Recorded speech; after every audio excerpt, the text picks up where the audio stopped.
रक्षा मंत्री राजनाथ सिंह आज नदवा कॉलेज पहुंचे। नदवा का अपना एक बड़ा इतिहास है और नदवा कॉलेज में आने के बाद उन्होंने मुलाकात की यहाँ के जो चांसलर हैं मौलाना बिलाल नदवी साहब, जो बाकी इस्लामिक स्कॉलर्स थे उनसे बातचीत करते हैं। हमारे साथ में चांसलर बिलाल नदवी साहब हैं। मौलाना साहब, क्या बातचीत रही आज रक्षा मंत्री जी से? मैं भी यही कह रहा था कि ये हमारा जो इदारा है ये तो पुराना, इसका काम ही क़याम इंसानियत का बुनियादी तौर पर है। तालीम का एजुकेशन ऐसी चीज़ है कि उससे सबसे बढ़कर इंसानियत पैदा की जा सकती है अगर उसमें सही मॉरल का ख़याल रखा जाए, अखलाक को बुलंद करने की कोशिश की जाए। ये काम हमेशा यहाँ से हुआ है और ये इतना पुराना इदारा है कि मुल्क के बड़े बड़े लोग हमेशा यहाँ आए। प्रधानमंत्री कितनी मरतबा आ चुके, मैंने अर्ज़ किया। अटल बिहारी वाजपेयी जी जब प्रधानमंत्री थे, मौलाना अली मियां बीमार थे, वो आए। मौलाना ने पहला जुमला उनसे कहा कि वाजपेयी जी मुल्क की फ़िक्र कीजिए, सबसे ज़्यादा ज़रूरत इस बात की है। और मैं अभी राजनाथ जी से भी कह रहा था कि उन्होंने उदाहरण दिया कि जैसे एक शिप होता है, जहाज़ होता है, कुछ नीचे लोग हैं, कुछ ऊपर लोग हैं। अब वो नीचे वाले उस ज़माने की बात है जिसमें उसमें आसानियाँ नहीं थी पानी वगैरह की और चीज़ों की। वो ऊपर पानी लेने जाते हैं, ऊपर वाले कहते हैं भाई ऊपर मत आओ, हमें डिस्टर्ब होता है, पानी छलकता है। नीचे वाले परेशान है कि पानी नहीं मिलेगा, ज़िंदगी कैसे चलेगी, चलो यहीं सुराख कर लेते हैं शिप में। अब वो हथौड़ी लेके खट खट खट खट शुरू कर देते हैं। ऊपर वाले बड़े खुश कि अब काम हो गया, कोई आता नहीं। अब अगर वो ऐसे ही मुतमईन सोते बैठे रहे और उन्होंने अपना काम किया और पानी भरा, तो ना ऊपर वाले बचेंगे ना नीचे वाले बचेंगे, शिप डूब जाएगा। तो मौलाना ने कहा कि इसको बचाने की ज़रूरत है। कोई इस मुल्क की कश्ती, इस मुल्क की जो कश्ती है, आप शिप कह लीजिए, उसमें जो लोग सुराख कर रहे हैं, हमें हाथ पकड़ लेना चाहिए उनका। हमें इस मुल्क को बाकी रखना है, इसको आगे बढ़ाना है, इसकी हिफाजत करनी है। और ये जब होगा कि जब यहाँ जितने रहने वाले हैं उन सब की हम फ़िक्र करें, सबको साथ लेकर चलें और मोहब्बत के साथ जीना सीखें। ये मोहब्बत के साथ ज़िंदगी वो ज़िंदगी है कि इसमें ज़िंदगी का मज़ा है। वरना क्या ज़िंदगी का मज़ा है कि अगर आदमी अपने भाई से मुतमईन नहीं है कि न जाने हमारे साथ क्या करेगा। सगा भाई बाद मतलब ऐसा होता है, घर में दुश्मनियाँ पैदा होती हैं, आदमी को सुकून नहीं होता। और इतना बड़ा मुल्क है, ये सब भाइयों की तरह है, हमें भाइयों की तरह रहना पड़ेगा, इससे हमें ज़िंदगी का मज़ा आएगा। यही यहाँ का पैगाम है। और उन्होंने आकर ये बात कही, अपने ताल्लुक़ का इजहार किया। मौलाना राबित साहब से 2 मरतबा मिलने, वो पहले भी आए थे और उनका ये पुराना ताल्लुक़ है। और ये ताल्लुक़ हमारा मोहब्बत का, इंसानियत का है और ये सबसे है।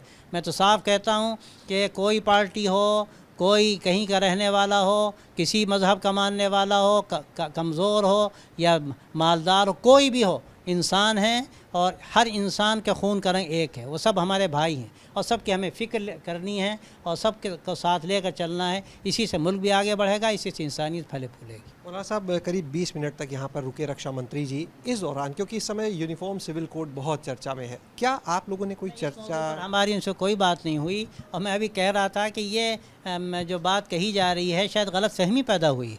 यूनिफॉर्म सिविल कोड से मोहब्बतें नहीं पैदा होती, मोहब्बत दूसरी चीज़ है। हमें मोहब्बतें पैदा करने की ज़रूरत है। मैंने मिसाल दी कि वर्ल्ड वार हुई तो क्या वो अलग अलग कोड के मानने वाले लोग थे? उनका लॉ एक था, सारी चीज़ें एक थी, लेकिन करोड़ों लोगों की जानें गई। इससे मोहब्बतें नहीं पैदा होती। हमें मोहब्बतों को आगे बढ़ाने वाली चीज़ों पर सोचने की ज़रूरत है। आप यूसीसी को किस तरह से देखते हैं? नहीं, हम लोग पहले से ये बात कह रहे हैं कि इससे हमें नुकसान का अंदेशा है। एक बात मैं आपसे क्या कहूँ, यहाँ जो लोग बसने वाले हैं, साउथ के लोग अलग हैं, नॉर्थ के लोग अलग हैं, उनका अपना निज़ाम अलग है, हमारा अपना निज़ाम अलग है, मुख्तलिफ़ मज़हब के लोग हैं। मसला मुसलमानों का नहीं है यहाँ, मसला मुख्तलिफ़ जातियों का है, मुख्तलिफ़ मज़ाहिब का है और सब के अपने अपने लॉ हैं। अंदर के लॉ, जो एक लॉ है, एक कानून है यहाँ का, उसको तो सब मानते हैं, बुनियादी चीज़ है वो। लेकिन हमारे अंदर के जो हमें इख्तियारात दिए गए हैं उनको बाकी रहना चाहिए। उनको कैसे किया जा सकता है, ये बात मेरा ख़्याल ये है कि शायद मुश्किल है।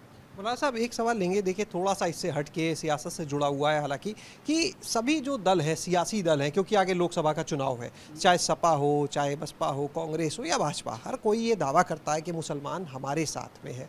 अपनी अपनी कोशिश उसके साथ हैं कि जो इंसाफ के साथ आगे बढ़े, जो मोहब्बत के साथ आगे बढ़े, जो सबको लेकर आगे बढ़े। मुसलमानों को किसी पार्टी से ऐसा ताल्लुक़ नहीं है कि उन्होंने कोई अपना उनसे ताल्लुक़ या रिश्ता लिखा दिया हो। मुसलमान जो इंसाफ के साथ मुल्क को आगे बढ़ाने के लिए काम करेगा उसके साथ। लाभार्थी सम्मेलन कर रही है भारतीय जनता पार्टी प्रदेश भर में। सब लोग अपना अपना काम कर रहे हैं, अपने अपने सम्मेलन कर रहे हैं तो वो यहाँ जो हमारे वज़ीर दिफ़ा आए, यहाँ वो सब मौज़ूआत नहीं थे।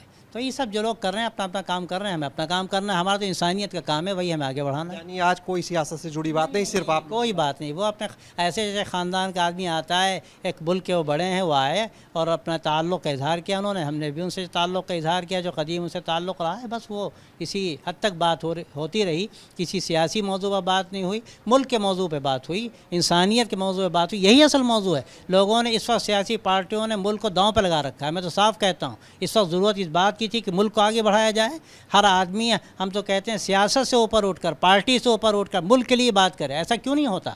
इसी की ज़रूरत है। बहुत शुक्रिया बात करने के लिए। तो ये थे हमारे साथ में नदवा के चांसलर मौलाना बिलाल नदवी। कैमरा सहयोगी हरिओम के साथ शैलेश अरोरा, एबीपी गंगा, लखनऊ।